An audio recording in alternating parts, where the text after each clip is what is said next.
Bueno, bienvenidos. En este video vamos a trabajar respecto a las pautas que nos benefician para este concurso de maestros en la parte escrita. Siempre es un tema que nos genera preguntas, nos empezamos a plantear, bueno, qué cosas es riesgoso hacer y que nos pueda hacer perder el escrito o que se nos anule, y cuáles son beneficiosas. Entonces vamos a trabajar no solo las que nos perjudican, sino que vamos a trabajar también un poco qué es lo que debemos hacer porque es positivo y nos ayuda a sumar puntaje, que es una de las cosas que queremos hacer, ¿no? Entonces, bueno, vamos a comenzar con aquellas cosas que no se pueden hacer. Una de las cosas básicas es que no podemos firmar nuestra hoja. No se pone nuestro nombre en ningún lugar. El escrito no se puede identificar porque si aparece identificado se anula.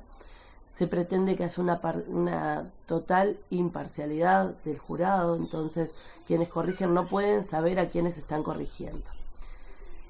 Por lo tanto, tampoco se pueden hacer otras cosas que identifiquen a mi escrito. No es solo no poner el nombre, sino que, por ejemplo, no puedo poner en alguna experiencia citando a mi escuela y decir, bueno, esto lo hicimos en una escuela que yo trabajo, tal experiencia que tuvimos. Bueno, esas cosas no se pueden hacer porque identifican a la persona. No se pueden hacer dibujos, no se permiten hacer esquemas tampoco. Nada que sea una marca particular del escrito y que quien lo lea pueda saber que se corresponde a alguna persona. Ahí corremos el riesgo de que nos anulen el escrito, ¿no? Hay cosas que sí son importantes hacerlas. Bueno, vamos a ir mechando y trabajando un poquito ambas cosas, las que no y las que sí. Es importante que nuestro escrito tenga coherencia y cohesión, es fundamental, porque piensen que a ustedes les toque leer el escrito y que cuando están allí tienen que leer el escrito de un compañero, va para adelante, va para atrás, se confunde, toma un concepto, no lo trabaja, lo retoma más adelante. Entonces es importante que nuestro tema sea coherente y que sea cohesivo, que haya, bueno, ni hablemos de la ortografía, ¿no? Pero que haya un inicio y un desarrollo, una conclusión que sean coherentes, que yo cuando termino de leer todo me quedó claro el tema. Entonces vamos a escribir explicando bien. ¿Qué ayuda para poder hacerlo así? ¿Qué les recomiendo? Que ustedes tomen una hojita antes de comenzar a escribir. Una hojita para hacerse un esquema, al estilo mapa conceptual. Vieron que yo les hago siempre para los escritos, para los temas escritos, yo hago un mapa conceptual donde en una carilla me queda resumido todos los conceptos, me quedan jerarquizados, cuáles son los más importantes, cuáles son los que vienen, se desprenden de esos, y luego a mí me permite en una sola carilla visualizar ese tema, me permite relacionar los conceptos como una especie de ayuda a memoria. Bueno, entonces sería bueno que ustedes se puedan organizar algo similar, que ustedes, por ejemplo, en una hoja se hagan un esquema, puede ser parecido al que yo les propongo, pero puede ser el que a ustedes les sirva, ¿no? Un esquema del tipo que a ustedes les sirva, donde ustedes ponen todos los conceptos que quieren incluir en el tema, para no olvidarse. Y luego, a medida que voy escribiendo, voy mirando ese esquema que me hice, voy redactando, voy escribiendo todo, no me olvido, mi escrito tiene una coherencia, y cuando yo llego al final sé que allí están todos los conceptos que yo quería incluir, que no me olvidé de nada, que no llego al final y digo, ay, pero no escribí sobre tal cosa. Entonces es una buena forma. Fundamental es que después yo esa hoja la retiro, la descarto, no la incluyo en mi escrito. Eso es fundamental. No me puedo equivocar de colocar esa hoja dentro de mi sobre porque me anularía la prueba, ¿verdad? Bueno, eso también tiene mucha relación con la extensión. Vamos a pensar esto. Cuando el tribunal está leyendo los escritos, son muchos escritos por mesa que ellos les toca leer, ¿no? Y tienen que leer el nuestro. Si nuestro escrito tiene 6, 8, 10 carillas escritas, la persona que está leyendo se agota, le resulta muy largo, le resulta tedioso al final, ¿no? Entonces la recomendación es que no escribamos tanta cantidad, que no escribamos mucha cantidad de carillas, que tratemos de, sí, no hacer muy sintético, que no digamos las cosas, ¿no? Pero tratar de no extendernos en exceso, más o menos unas 4 carillas que escribamos, está bien, 3, 4 carillas está bien. Ponemos siempre en la hoja el título del tema que salió, se copia en la pizarra, yo me lo copio en mi hoja, lo pongo arriba. Luego hay 4 subtítulos que yo puedo poner no se recomienda poner más porque algunos tribunales lo pueden tomar como una causal de anulación. Siempre hay un acuerdo entre los integrantes del tribunal, los que van a corregir, sobre, por ejemplo, cuántas faltas de ortografía van a permitir. Hay tribunales que dicen no más de 4.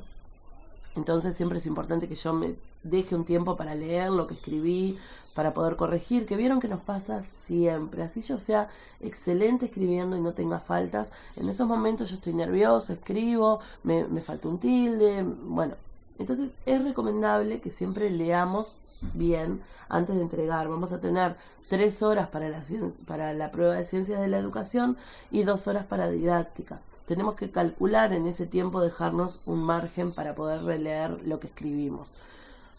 Entonces, los tribunales acuerdan qué cosas van a tomar como causal de anulación. A veces es la cantidad de faltas, como les decía, pero otras veces, por ejemplo, acuerdan si van a poner como causal de anulación el uso de subtítulos. Porque también puede ser una manera de marcar el escrito. Es decir, yo voy a poner tal y tal subtítulo y vos ya sabés que ese es mi escrito, ¿no? Entonces, ¿qué subtítulos sí se pueden poner siempre y no genera ningún tipo de problema? Bueno, se puede poner introducción, luego del título pongo introducción y desarrollo mi introducción. Luego pongo el desarrollo, la palabra desarrollo, y genero mi desarrollo. Conclusiones, y escribo las conclusiones, y bibliografía, y pongo la bibliografía al final. Esos subtítulos los podemos usar siempre, son aceptables, son parte de una organización y, como decíamos, de una coherencia que yo le voy a dar a mi escrito, entonces está bien utilizarlos.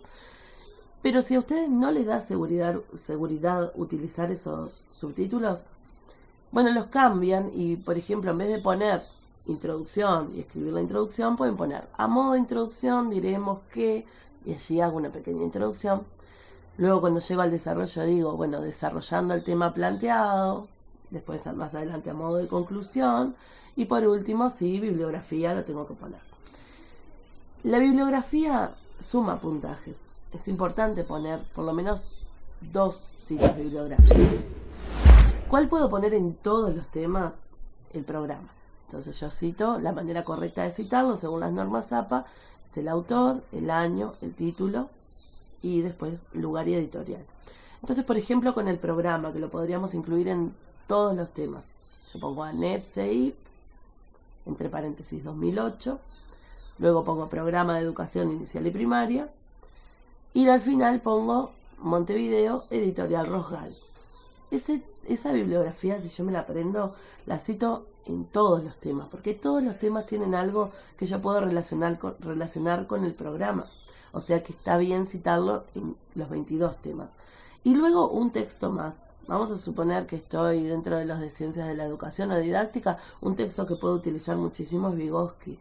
De Vygotsky puedo utilizar porque nuestro programa se basa en Vygotsky. Entonces hay muchas cosas que se nos van a plantear para que nosotros podamos poner y desarrollar, que yo puedo citar a Vygotsky porque Vygotsky, por ejemplo, habla de la estimulación del niño andamiándolo, habla de la zona de desarrollo próximo, del trabajo en equipos, una serie de cosas que yo puedo poner. Vygotsky está incluido en casi todos los temas también. Hay autores que ustedes manejan y que les gusta, que de repente conocieron en el instituto y que es un autor que a ustedes les gusta y que les parece que sea el tema, inclúyanlo. Tengan confianza para incluir los autores que de repente yo no incluí en el tema cuando lo armé. Pero ustedes tengan confianza para hacerlo, para poder poner aquellos que a ustedes les hace sentir cómodos y les guste. Bueno, inclúyanlos, porque poner autores que yo domino seguramente lo voy a estar articulando bien y seguramente va a ser algo que sume a mi escrito. Ahora bien, no puedo incluir un autor descolgado o no puedo incluir un concepto si no lo voy a saber explicar, si no lo voy a poder poner correctamente. O sea que también tengo que pensar muy bien eso. El concepto que voy a usar lo tengo que entender y lo tengo que saber explicar. El autor que voy a poner tiene que estar relacionado. Tengo que pensar, por ejemplo, si estoy escribiendo un tema de psicología, cómo lo tengo que enmarcar, si es uno de sociología, si es de filosofía, si es de pedagogía. Bueno, eso lo vemos en otro video que les dejo el enlace debajo para que no entreveremos y que después ustedes puedan leer y mirar allí la información respecto a cómo tengo que escribir cuando estoy en un tema de psicología, en uno de filosofía, sociología, pedagogía o didáctica. No se escribe igual desde todas las áreas, no se enfoca lo mismo en todas las áreas y eso me puede restar puntaje. Hay gente que dice, pero yo escribí todo lo que yo había estudiado y sabía y me saqué bajo. ¿Qué pasó? Bueno, una de las cosas que puede haber pasado es que hayan enfocado mal el tema. Que hayan escrito, por ejemplo, un tema de pedagogía como si estuviéramos en uno de sociología o de psicología, por ejemplo, y eso me perjudica. O sea que eso lo vamos a ver en otro video, pero vayan tomándolo en cuenta también en este momento. El estilo que utilizo para escribir tiene que tener mucho que ver con el área que salió sorteado. Presten mucha atención a los títulos. Yo siempre cuando voy a armar el tema, una de las cosas que me fijo es qué me pide el título. Y no es lo que a mí me parece, que lo primero que se me viene a la mente cuando me plantean un tema, sino que yo tengo que pensar, parar un momento y pensar qué es lo que este tema quiere que yo exprese, qué es lo que me está pidiendo las partes. En general el título se puede dividir en 2 o 3 partes, entonces yo tengo que ver bien qué es lo que me pide. Y tomemos en cuenta lo siguiente, que el concurso es una instancia donde se pretende que los maestros hagan acuerdo con cosas del sistema. No es un lugar donde yo voy a protestar sobre algo del sistema que no me gusta, no es un lugar donde yo voy a decir lo que está mal. El concurso es una instancia donde yo aplaudo, digamos, un poco lo que el sistema hace. No es una instancia de crítica. Entonces tengo que pensar que los temas en general están puestos por 3 cosas. Una de ellas es el programa nuestro, para que lo conozcamos, lo trabajemos en detalle, sepamos su fundamentación, o sea que el concurso nos lleva a leer el programa. Esa es una de las cosas. La segunda cosa que los temas de concurso ayudan a focalizar es en la ley de educación. Yo tengo que conocer la ley, hay muchos artículos allí que los temas nos van a interpelar a que hablemos de esos artículos.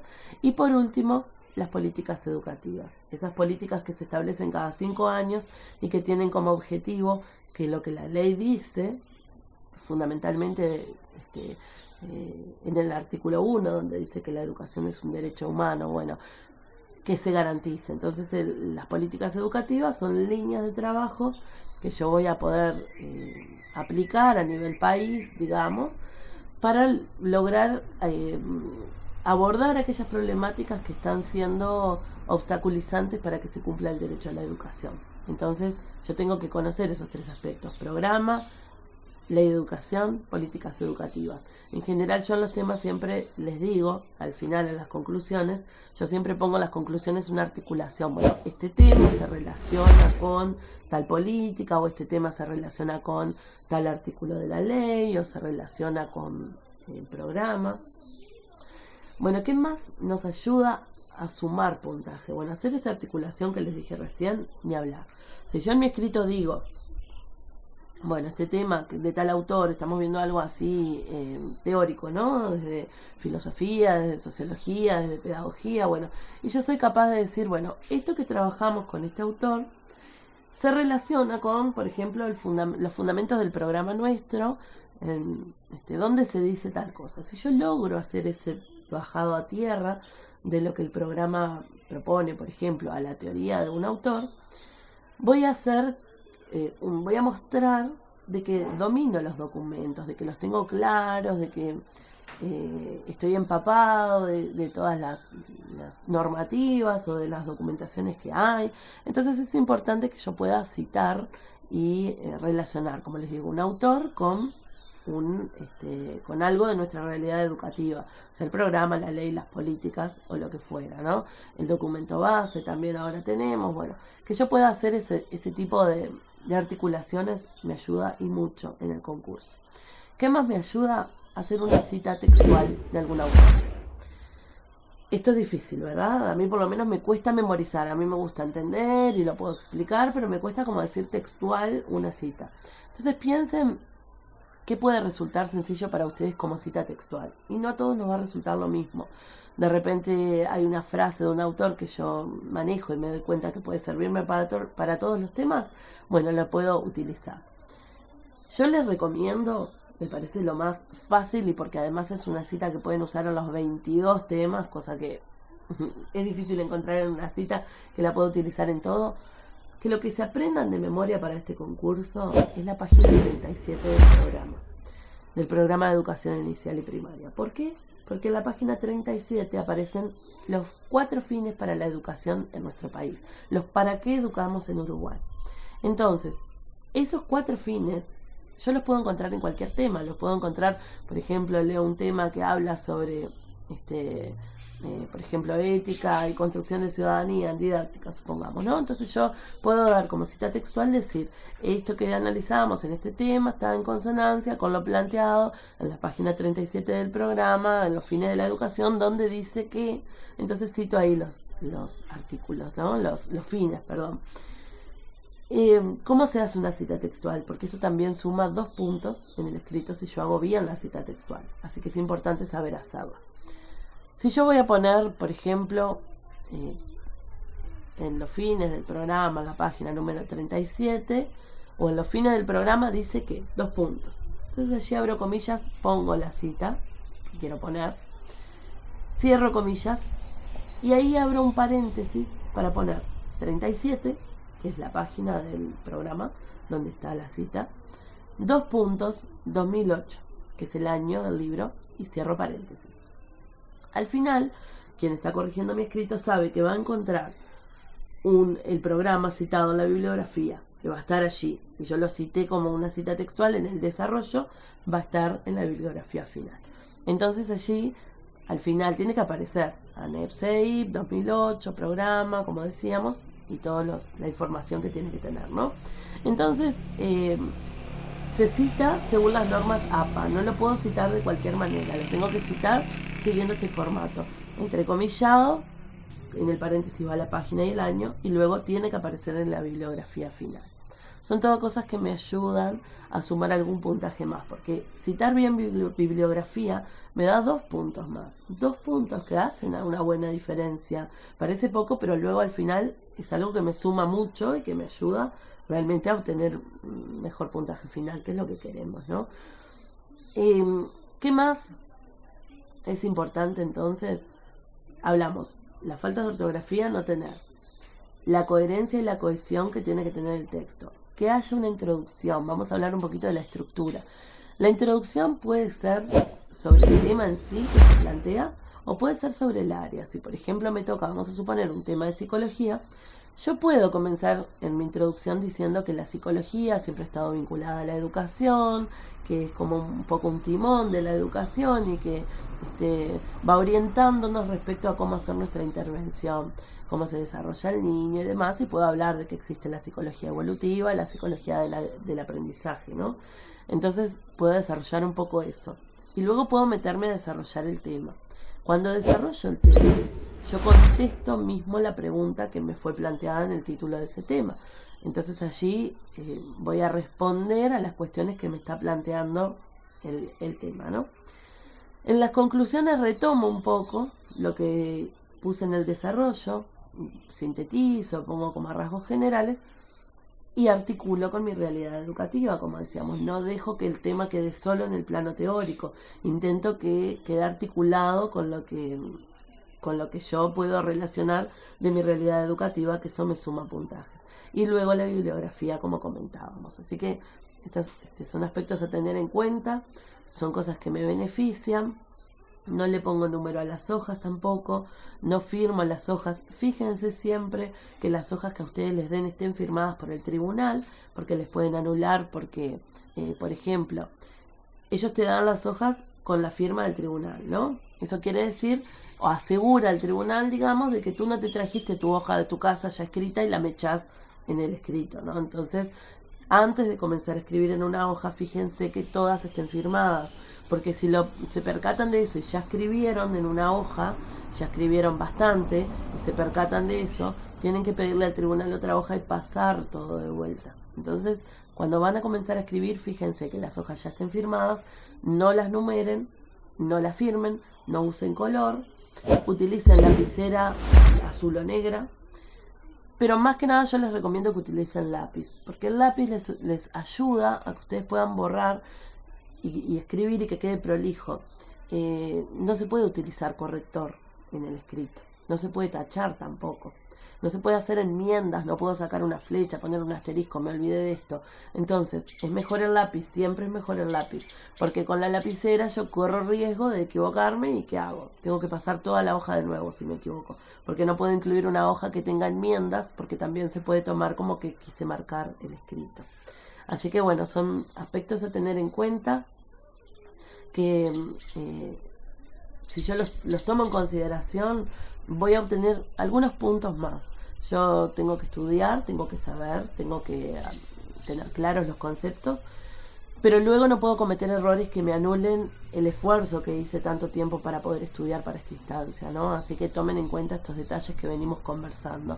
Descansen la noche anterior, vayan bien dormidos, eso siempre te va a ayudar a pensar mejor. Tomárselo con calma, el día anterior cortar a una hora que me permita descansar y distenderme un poco. Y bueno, y ese día yo voy a volcar lo más que yo sepa. ¿Qué les puede pasar también si ustedes estudiaron bien? Si ustedes estudiaron bien, algo que les pasa es que llegan y sienten que no sé nada y se me entreveró todo y cosas de un tema me aparecen en otro. Bueno, si a ustedes les pasa esto, quiere decir que estudiaron bien, porque los temas están súper relacionados unos con los otros. Entonces, si yo siento de que estoy escribiendo un tema y se me ocurren cosas que leí en otro y que también están afines, que yo las puedo poner, quiere decir que estoy articulando bien. No se sientan inseguros por pensar de que si yo estoy recordando cosas de otros temas que me estoy entreverando y no sé nada. No, al contrario. Quiere decir que integré suficientemente bien y que entonces ahora estoy pudiendo articular. Los 22 temas, como les digo, están muy relacionados entre sí. Parecen todos temas diferentes, pero no lo son. Sí tenemos que ajustarnos, como les decía, al área de conocimiento que vamos a trabajar, si es psicología, si es filosofía, si es sociología, pedagogía o didáctica, pero todos van por esas 3 líneas que hablábamos hoy: programa, ley de educación y por políticas educativas. Entonces puede que haya cosas que yo me voy encontrando en los diferentes temas que están relacionadas, y está bien, no está mal. Así que si ustedes en ese momento quieren incluir algo que yo no puse en ese tema, pero para ustedes está relacionado, inclúyanlo. Quiere decir que ustedes estudiaron bien y que tienen claros los conceptos. Así que bueno, sirve también otra cosa que sirve antes de ir al escrito, es por ejemplo que ustedes escuchen un audio de esos que yo grabo, o lean un tema, o miran el esquema. Bueno, y después, cuando ustedes hayan finalizado de estudiar, dicen, bueno, ahora me voy a sentar y voy a escribir como que fuera el día del escrito. Entonces escribo todo como si fuera ese día y supongamos que salió este tema. Entonces, bueno, voy y lo leo y trato de poner en práctica lo que entendí. Entonces después lo releo, o le pido a alguien que lo relea, o quienes están haciendo el curso conmigo por la plataforma me lo pasan y yo se los puedo leer. Entonces siempre vamos a tener como una mirada externa de cómo me salió este tema. Si yo estoy estudiando con un compañero, puedo intercambiarlo con ese compañero. Y hay cosas que vamos a decir, bueno, esto está bueno, no dejes de hacerlo, esto te sirve. Y hay cosas que por ahí vamos a decir, bueno, mirá, acá te faltó, no tomaste tal concepto, hubiese estado bueno que desarrollaras tal cosa. Bueno, eso también me ayuda porque después yo no me olvido. Sé que es difícil ponerse a escribir, que nos cuesta, que uno viene cansado, llegamos ya a diciembre y no queremos saber más nada, pero son cosas importantes que nos ayudan, que ayudan, bueno, a superar esta instancia de buena forma.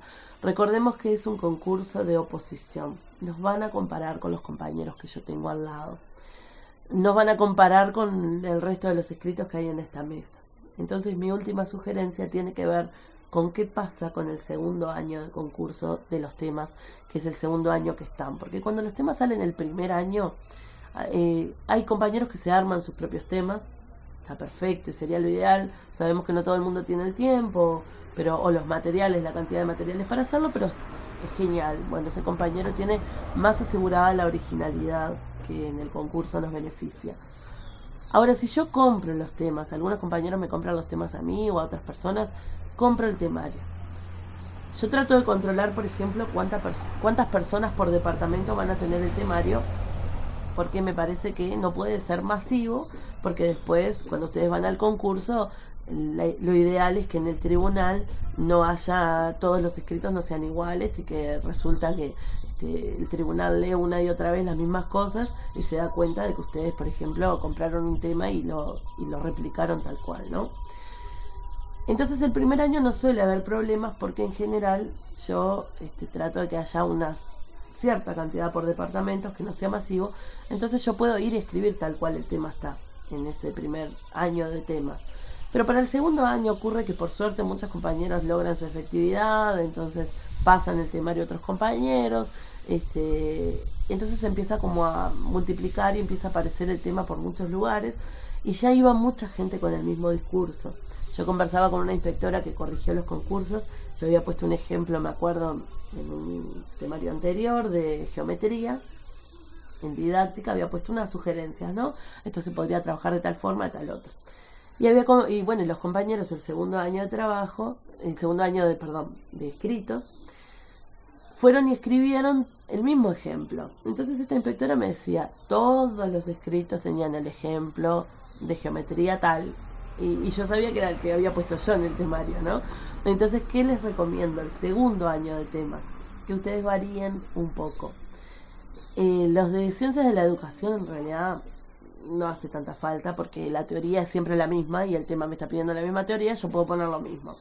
El tema es con los de didáctica. Con los temas de didáctica varíen un poco las propuestas, porque el segundo año, por ejemplo, si yo tomé un contenido, vamos a suponer, en geometría, por seguir con el mismo ejemplo, de un grado, ustedes pueden ver un contenido similar en otro grado, y en vez de citar el mismo ejemplo que yo puse, citar otro que sea parecido y con las actividades medio parecidas, pero ya no es exactamente lo mismo que llevan los otros concursantes. La originalidad da puntos en el concurso, así que tenemos que tenerlo en cuenta e intentar que nuestro tema tenga la mayor posibilidad de ser original. Por eso les digo, incluyan autores que a ustedes les gustan, hagan citas de cosas que ustedes se sientan cómodos, que van a ser solo ustedes y que están buenas. Traten de pensar el contenido, tomarlo como ejemplo que yo pongo en la propuesta, y de repente buscar otro similar, si es posible. El primer año, tranquilos, podemos usarlo tal cual están. El segundo año es cuando voy a tener que tener más cuidado con eso y tratar de variarlo un poquito más. Bueno, espero haber sido clara, que estas pautas les sirvan, que lleguen a esa meta que tanto queremos, de tener éxito y lograr nuestra efectividad. Es realmente algo que vale la pena el esfuerzo, que yo sé que insume mucho, pero bueno, nuestra vida laboral y profesional está muy relacionada con lo que podamos lograr en esta instancia, así que bueno, no decaer, a ponerle esfuerzo, a ponerle ganas, y bueno, les deseo mucha suerte y estoy para ayudarlos. Seguimos en otros videos conversando sobre otros aspectos. Los espero ahí.